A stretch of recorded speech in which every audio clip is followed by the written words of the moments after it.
Hello friends, welcome to my YouTube channel. आज हम लोग इस वीडियो में पढ़ेंगे एमए फर्स्ट सेमेस्टर हिस्ट्री में पेपर हिस्टोग्राफी में टॉपिक पढ़ेंगे हम लोग इतिहास का राष्ट्रवादी उपागम, यानी या तो उपागम कह लेंगे या तो दृष्टिकोण, यानी इतिहास का राष्ट्रवादी दृष्टिकोण या उपागम यानी नेशनलिस्ट अप्रोच ऑफ हिस्ट्री।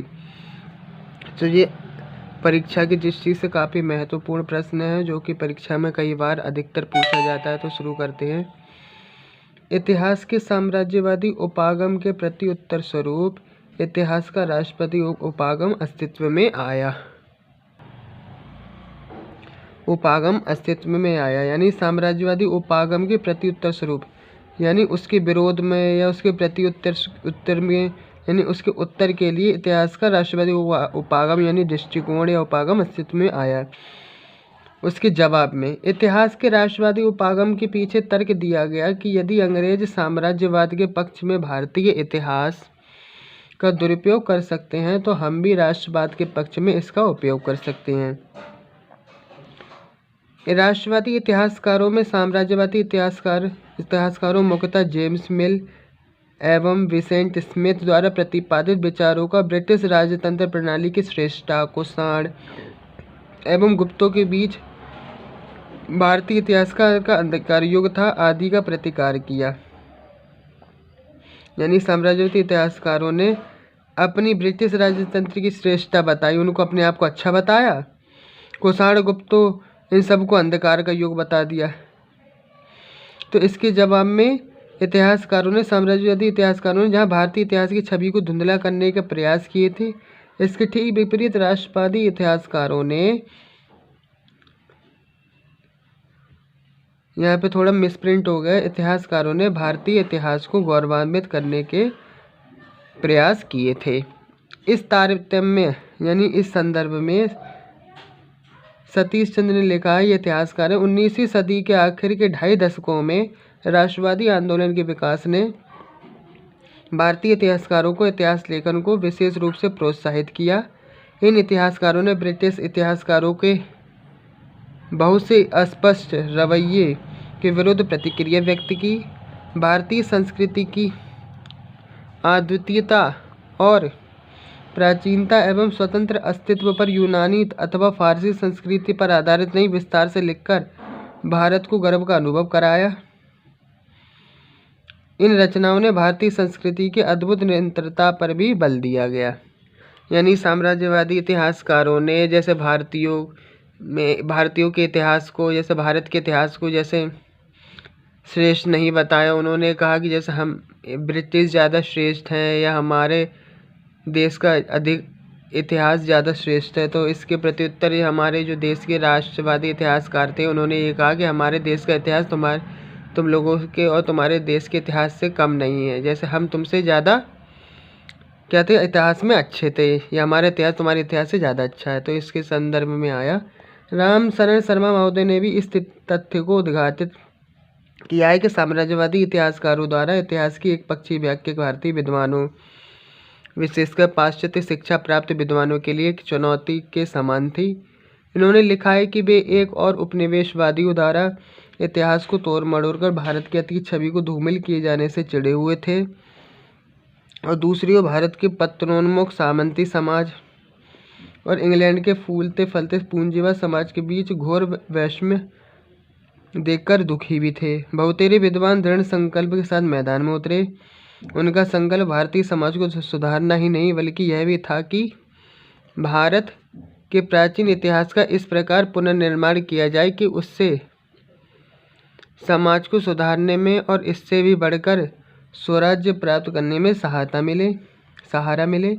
ऐसा करने में अधिकतर इतिहासज्ञ तो हिंदू पुनर्जागरण की राष्ट्रीय भावना की लहर में प्रभावित हुए, किंतु ऐसे विद्वानों की भी कमी नहीं थी जो तर्कनिष्ठ और वस्तुनिष्ठ रुख अपनाए रहे। आगे पढ़ेंगे। ब्रिटिश शासनकाल में राष्ट्रवादी लेखन के प्रमुख प्रतिनिधि के रूप में हम लाला लाजपत राय,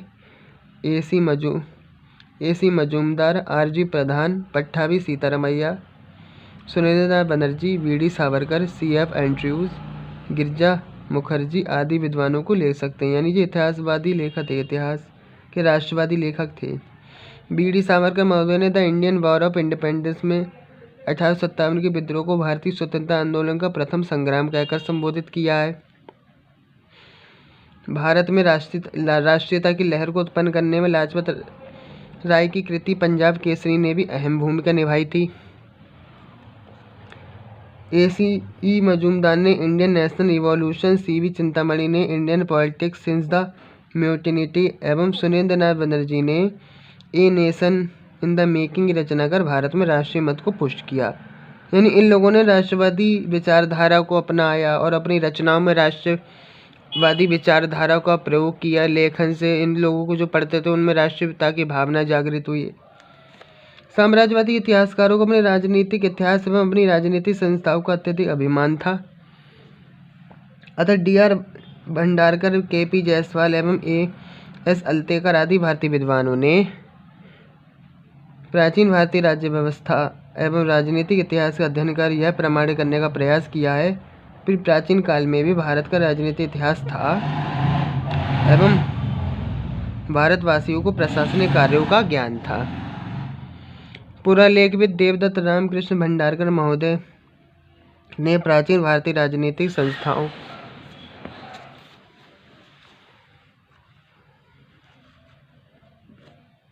पर कई कृतियों का सृजन किया।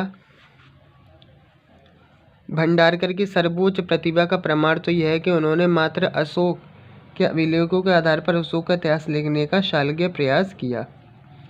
राष्ट्रवादी इतिहासकारों की श्रेणी में सर्वाधिक अग्रणी यानी आगे स्थान पर डॉक्टर काशी प्रसाद जायसवाल को रखा जा सकता है। काशी प्रसाद जायसवाल ने ऑक्सफोर्ड विश्वविद्यालय से शिक्षा प्राप्त की थी। अंग्रेजों का ऐसा मानना था कि वे द इंडिया हाउस के क्रांतिकारियों से जुड़े हुए हैं, अतः उन्हें प्रतिभा संपन्न एवं कुशाग्र बुद्धि होने के बावजूद भी कलकत्ता विश्वविद्यालय में कार्य न मिल सका। इसी कारण उन्हें वकालत का पेशा अपनाना पड़ा और कलकत्ता हाई कोर्ट एवं पटना उच्च न्यायालय में वकालत की। ये तो काशी प्रसाद जायसवाल के बारे में हो गया। अब यहाँ से राष्ट्रीयता की उदात्त भावना के चलते काशी प्रसाद जायसवाल ने इतिहास लेखन के माध्यम से ये सिद्ध करने का प्रयास किया कि प्राचीन भारतीय सभ्यता किसी भी मायने में भारतीय सभ्यता से कमतर नहीं है। साम्राज्यवादी पाश्चात्य इतिहासकारों को अपनी सभ्यता के जिन पहलुओं पर अभिमान है वे सभी प्राचीन भारतीय इतिहास में भी मौजूद थे। जैसे पाश्चात्य यानी पश्चिम के जितने भी देश हैं उन्हें अपनी उस समय प्राचीन इतिहास में प्राचीन समय में जो उनकी सभ्यताएं थीं उनमें जो खूबियाँ थीं वो हमारे यहाँ भी भारत में भी थीं। प्राचीन सभ्यताएं जैसे सिंधु घाटी सभ्यता हो गई, वैदिक सभ्यता हो गई, तो जो गुण उनमें विद्वान थे हमारे में भी वो गुण विद्वान थे। तो उन्होंने अपने आप को श्रेष्ठ बताया, हम लोगों को हे की दृष्टि से देखा। तो उन्होंने कहा कि वे सभी प्राचीन भारतीय इतिहास में भी मौजूद थे जो उनकी सभ्यताओं में मौजूद थे। डॉक्टर जायसवाल ने Bihar and Orissa research society के माध्यम से प्राचीन भारतीय संस्कृति का गहन अध्ययन किया। भारतीय संस्कृति की श्रेष्ठता को प्रमाणित करने के लिए उन्होंने अनेक कृतियों का सृजन किया, यानी बहुत सारी किताबें लिखी या कृतियाँ सृजित की। उन्होंने जेम्स मिल एवं विंसेंट स्मिथ द्वारा प्रतिपादित विचारों को काटने का हर संभव प्रयास किया था। आगे पढ़ेंगे। काशी प्रसाद जायसवाल की कृति हिंदू पॉलिटी राष्ट्रवादी भावना से ओतप्रोत सर्वाधिक महत्वपूर्ण कृति मानी जाती है। इस कृति के माध्यम से उन्होंने यह दर्शाने का प्रयास किया कि प्राचीन भारत में गणराज्य थे एवं एक तरह की संवैधानिक राजतंत्रात्मक प्रणाली का भी अस्तित्व था। साथ ही वे यह भी बताते हैं कि प्राचीन भारत में ऐसी संस्थाएं भी विद्यमान थीं जिन्हें हम आधुनिक संसद का प्रतिरूप मान सकते हैं। वस्तुतः जायसवाल ने इसके माध्यम से साम्राज्यवादियों के अभिमान को चुनौती दी थी। इन संबंध में B.P. सिन्हा महोदय ने लिखा है, जायसवाल महोदय ने प्राचीन भारत में संसद राजा के भाषण, प्रजातंत्र व संसद की सत्ता का अतिशयोक्तिपूर्ण वर्णन किया है। अपनी उच्चता को दिखाने के लिए अपने लोगों की कमियों को छुपाने का भी प्रयास किया है। इस तारतम्य में रामशरण शर्मा ने भी स्पष्ट किया कि जहाँ विंसेंट स्मिथ ने अपने इतिहास में सिकंदर के आक्रमण को लगभग 1/3 स्थान दिया है, वहीं भारतीय विद्वानों ने सिकंदर के साथ पोरस की लड़ाई एवं भारत के पश्चिमोत्तर प्रांत को सेल्यूकस के हाथ से चंद्रगुप्त मौर्य द्वारा मुक्त कराने की घटना को अधिक महत्व दिया है। आगे पढ़ेंगे। जायसवाल एवं A.S. अल्तेकर महोदय ने देश को शकों एवं कुषाणों जैसी विदेशी शक्तियों से मुक्त कराने में भारतीय राजवंशों भार शिव नागों की भूमिका बढ़ा चढ़ाकर दिखाई है। B.P. सिन्हा महोदय के अनुसार जायसवाल ने धागों के समान सूक्ष्म महीन व बिखरे हुए तथ्यों के माध्यम से जो अप्रामाणिक व संदिग्ध भी थे यह सिद्ध करने की चेष्टा की कि प्राचीन युग में भी भारतीयों ने भारत में बाहर से आए आक्रमणकारियों के विरुद्ध राष्ट्रीय आंदोलन चलाए थे। इससे ये सिद्ध होता है कि कुछ लोग जैसे ये सिद्ध करने में तुले थे कि प्राचीन भारत में वो सभी संस्थाएं मौजूद थी जो पाश्चात्य देशों में भी मौजूद थी। और कुछ इतिहासकार यहीं के इतिहासकारों ने ये भी दर्शाया कि जैसे हमारे इतिहासकारों ने कुछ चीज़ों को इतना बड़ा चढ़ा कर बता दिया कि इतना नहीं बताना चाहिए। आगे पढ़ते हैं। इस प्रकार जायसवाल की कृतियों में इतिहास के राष्ट्रीय इतिहास के उपागम यानी दृष्टिकोण का चरमोत्कर्ष देखा जा सकता है। उनके राष्ट्रीय इतिहास लेखन की सर्वोपरि विशेषता यह थी कि जहाँ साम्राज्यवादी इतिहासकारों ने भारत की छवि धुंधली निर्जीव व अंधकार में प्रस्तुत की थी, वहीं जायसवाल ने भारत की छवि को स्पष्ट, सजीव एवं गौरवशाली प्रस्तुत किया है। एक राष्ट्रवादी इतिहासकार के रूप में तो उनका प्रयास सराहनीय है, लेकिन इतिहास के साथ उन्होंने न्याय नहीं किया। उनके इतिहास लेखन में जेम्स मिलर विंसेंट स्मिथ द्वारा व्यक्त विचारों को प्रतिकार करने का पूर्वाग्रह स्पष्ट परिलक्षित होता है। रोमिला थापर ने राष्ट्रवादी इतिहासकारों की सर्वोपरि कमजोरी यह मानी कि उन्होंने मिल के अन्य विचारों को तो काट प्रस्तुत की, मगर मिल द्वारा प्रस्तुत काल विभाजन को कोई चुनौती नहीं दी।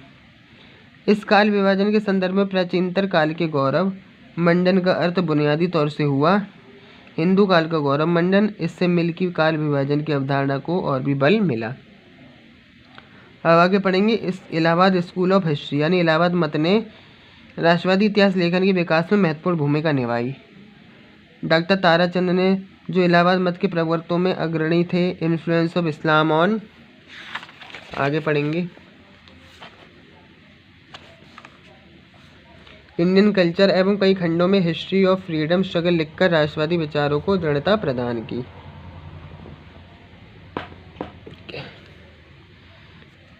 इलाहाबाद मत से संबंधित अन्य प्रमुख राष्ट्रवादी इतिहासकार डॉक्टर राम प्रसाद त्रिपाठी, डॉक्टर बेनी प्रसाद एवं डॉक्टर बनारसी प्रसाद सक्सेना प्रमुख थे। R.P. त्रिपाठी की कृति some aspects of Muslim administration, rise and fall of the Mughal empire, Beni Prasad की कृति जहांगीर एवं बनारसी प्रसाद सक्सेना की कृति शाहजहां इनके राष्ट्रवादी विचारों को प्रतिबिंबित करती हैं यानी दिखलाती हैं या दिखाती हैं। जहाँ ब्रिटिश इतिहासकारों एवं साम्राज्यवादी इतिहासकारों ने मध्यकालीन भारतीय इतिहास में मुस्लिम शासकों द्वारा हिंदुओं के दमन एवं हिंदुओं द्वारा प्रबल प्रतिरोध की बातें कहकर इसे साम्राज्यवादी रंग देने की कोशिश की थी, वहीं इलाहाबाद स्कूल ऑफ हिस्ट्री के राष्ट्रवादी इतिहासकारों R.P. त्रिपाठी, ताराचंद और B.P. सक्सेना इत्यादि ने मध्यकालीन भारत में सांप्रदायिक सद्भाव दिखाने के लिए साक्ष्य प्रस्तुत किए। उन्होंने मध्यकालीन भारत को सांस्कृतिक समन्वय के रूप में देखा। आगे पढ़ेंगे। हरवंश मुखिया के अनुसार मध्यकालीन भारतीय इतिहास के अध्ययन को धर्मनिरपेक्ष स्वरूप देने में राष्ट्रवादी इतिहासकारों का योगदान किसी भी पैमाने पर नापें अत्यंत महत्वपूर्ण था। फिर भी वे सांप्रदायिक इतिहास लेखन का मुकाबला वास्तव में उसी की जमीन पर कर रहे थे। अगर सांप्रदायिक इतिहासकार हिंदू प्रजा पर मुसलमानों का अत्याचार दर्शाने के लिए साक्ष्य प्रस्तुत करते थे, तो राष्ट्रवादी इतिहासकार मुस्लिम शासकों की सहिष्णुता के दृष्टांत देते थे, उनके बारे में बताते थे, दोनों का सहयोग देने वाले अन्य उदाहरण देते थे। दोनों प्रकार के इतिहासकारों ने मुख्य रूप से राजनीतिक और प्रशासनिक इतिहास का अध्ययन किया और अपने अपने साक्ष्य ज़्यादातर दरबारी वृत्तांतों से निकाले जो उस समय के राजा महाराज हुआ करते थे मध्यकाल में। तो उन्होंने जो वृत्तांत लिखे अपने जिस राजा के छत्र छाया में रह रहे हैं उनके बारे में, तो वहाँ से उन्होंने साक्ष्य उनके वृत्तांतों से निकाले। अगर सांप्रदायिक इतिहासकार एक प्रकार के साक्ष्यों पर जरूरत से ज़्यादा जोर देते थे और दूसरे साक्ष्यों को छुपाते थे, तो राष्ट्रवादी इतिहासकारों ने भी कभी कुछ ऐसा ही किया, हालांकि एक विपरीत और सच माने तो अधिक प्रशंसनीय उद्देश्य से किया।